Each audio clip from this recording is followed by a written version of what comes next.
Hello, Royalists. Welcome. I'm Lady TrenettWilson, your lecturer and social historian. Thanks for stopping by Royal Black and Elite to learn a little bit more about our Royal Black and Elite history. And today I wanted to talk about Europe. So here we see the king and queen, Camilla and Charles.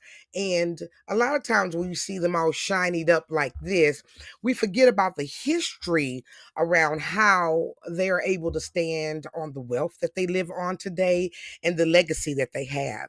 And it all really begins, and I want to talk about a company that was established in England called the Royal African Company. Now, this Royal African Company was really the foundation of how slavery was able to be, metastasized throughout the whole entire world. And I also wanted to talk about it because listen at the name Royal African Company. Doesn't it sound so regal? If we did not, teach on this, and if you did not know this, then you would think that the Royal African Company, Africans owned it, first of all. Royal Africans own it, and it was a company. Never would you know it was the major force in the transatlantic slave trade.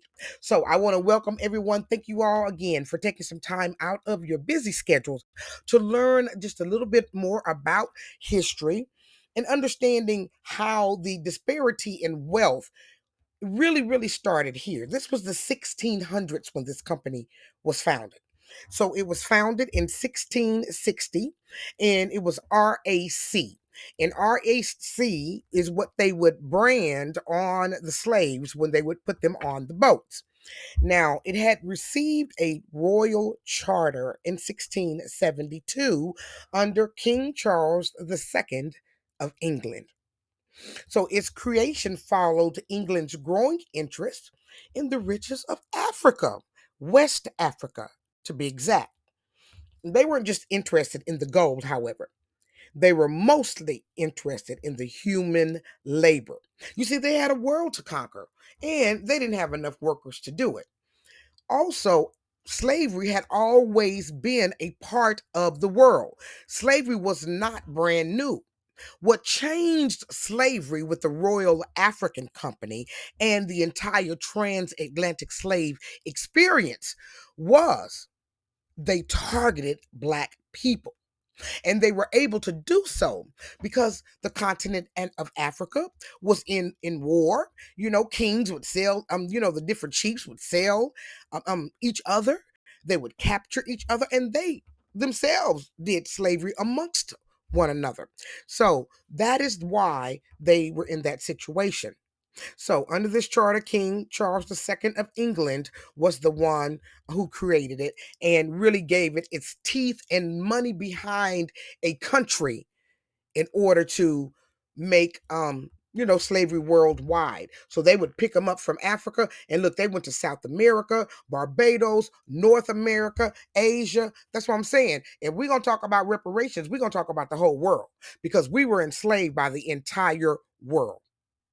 What's also sad is that they had stock.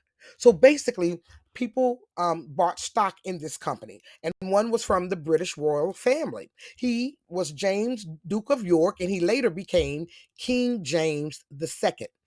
He wanted to make sure not only that he would put his money in it, but he also served as a governor of the company.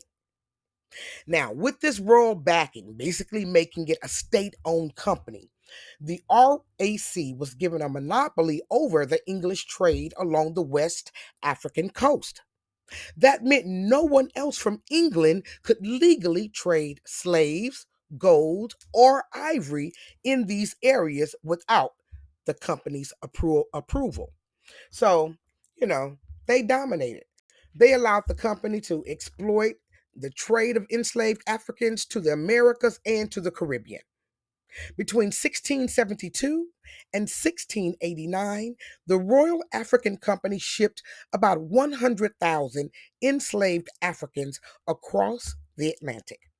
Men, women, and children. They were captured, branded, like I said, with the RAC on their chest.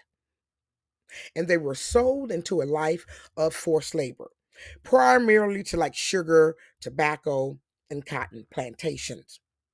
Now, this trafficking model was not incidental, it was their business plan. They made a lot of money. They made a whole lot of money selling slaves across the world. The slave economy was a global machine. Enslaved labor in the Americas produced goods that funded European empires, built industrial wealth, and shaped global trade routes that lasted for centuries. See, that's why it's so good to see what Africa is doing right now, kicking the Europeans out and taking back their resources. These European countries cannot make it without the resources of Africa. They used to just depend on the people. Now they also depend on the resources, the actual gold and ivory and all of that. They've been excavating that stuff for years. So kudos to the people. So who got rich? The British Crown did. Aristocrats, investors, they all saw enormous profits. These funds were used to build mansions, estates, banks, and even universities. Much of England's commercial success, especially like in the port cities, like in Liverpool, Bristol, and London, was directly tied to the transatlantic slave trade. Now, the wealth generated by the Royal African Company and other slave trading entities laid the financial foundation really for the British Empire. But none of that wealth made its way to the black people. It really led to their destruction, to tell the truth. Now, the company's operations contributed to the destabilization of the West African societies. They fueled wars, they raided communities. It was just terrible, all for money.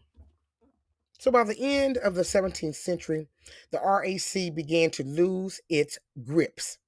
You see, other greedy people started to enter the market, and they were called interlopers.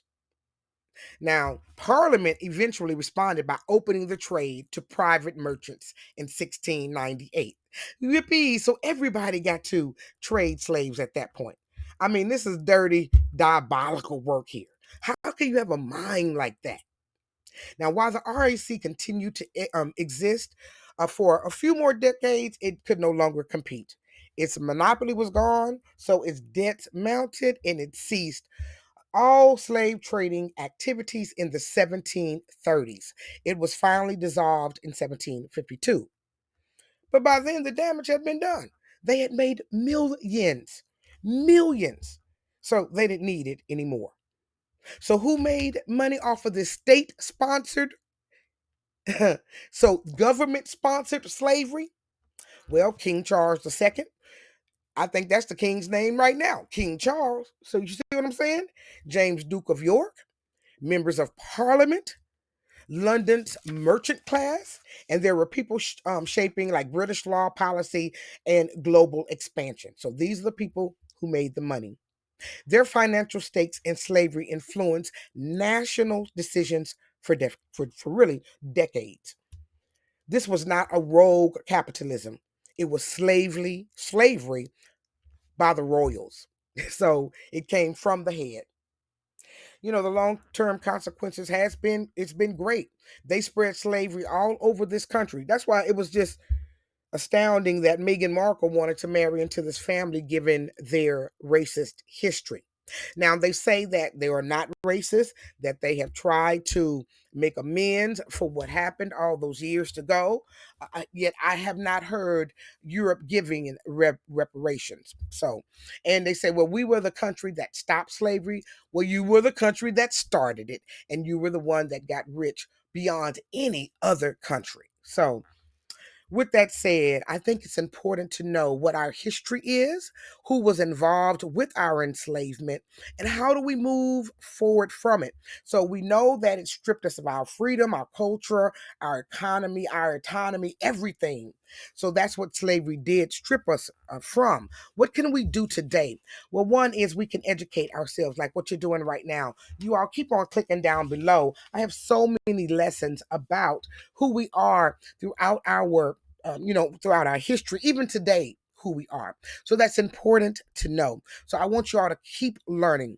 Number two, you have to be responsible for your sphere of influence. So, all this foolishness, we're not stuck in the past. We saw what happened. We see in the game. You understand what I'm saying? They were building empires, and we were vulnerable.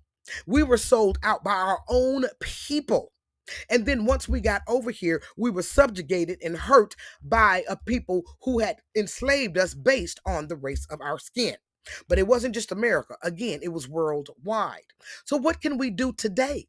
We can, again, learn about our past, um, you know, um, impact our sphere of influence.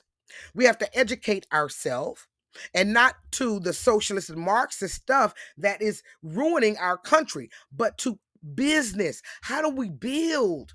How do we walk in character? How do we walk integrity? How do we build families? That's what our culture used to be. And I think that's where it really, really needs to get back to. In fact, I don't think it, I know it needs to get back to it in order for us to survive. But you need to know that a whole lot of people got rich standing on our backs. And I'm not mad, I'm not angry. Again, it was empire building at its finest. But I can tell you right now that no one should be standing on our backs at this moment. We have to think of our community in the way that we have built from all the 1660s to where we are right now. We have built our community and our society, but we have to continue to build. We have to continue to speak up and be a part of the solution and not the problem. So I hope that you enjoyed today's lesson and learned a lot about the Royal African Company, and now you know the truth. Now there is a Royal African Company Ltd that exists today, but this is really the history of it. I wouldn't even want it that name myself, but there is that company. I think it's like an empowerment, taking the name back kind of thing. So I think that's what that is. So, as you know, my lectures are always for entertainment and educational purposes only, and the Fair Act use is in effect. Y'all keep clicking down below. Thank you all so very much for commenting. Please tell me, did you know about this place? Down, do you understand why people talk about reparations? And what do you feel about reparations? What do you feel about all of this? Tell me about it.